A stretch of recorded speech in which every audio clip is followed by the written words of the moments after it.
une sainte femme, si le Seigneur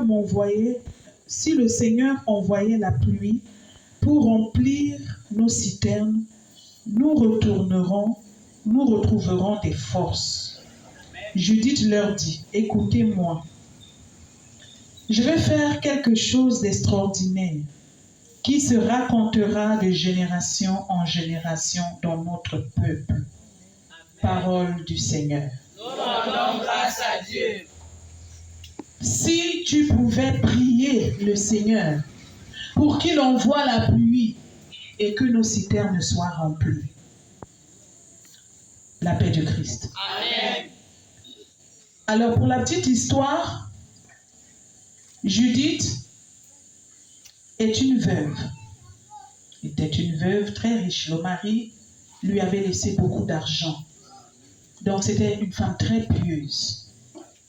Et à cette époque, au 6e siècle, après du Christ, Amen.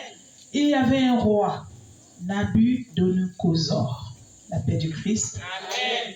Alors, qui avait décidé de mater un peu tous les peuples, d'accord, qui avaient refusé de le soutenir lors de sa campagne.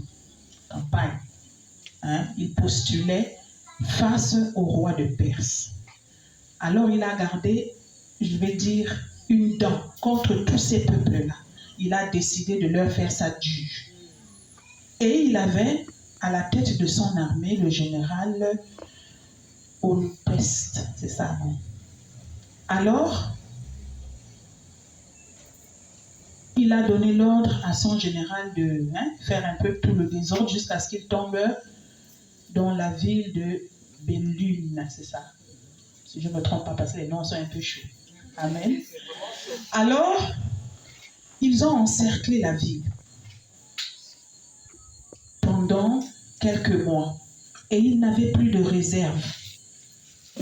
Alors, Asias, l'ancien, décide de rassembler les anciens pour leur dire, bon, si dans 5 jours, nous n'avons pas de l'eau, nous n'avons pas trouvé de solution, nous allons donner la ville à nos ennemis, la paix du Christ. Amen. Je veux dire, ils ont perdu la foi que Dieu était capable de les sortir de cette situation, la paix du Christ. Amen. Et c'est alors que notre belle Judith intervient. Elle intervient pour leur dire, ce n'est pas possible que vous acceptez de donner la ville à nos ennemis, alors que Dieu est capable de les confondre. Judith se positionne, d'accord, pour dire,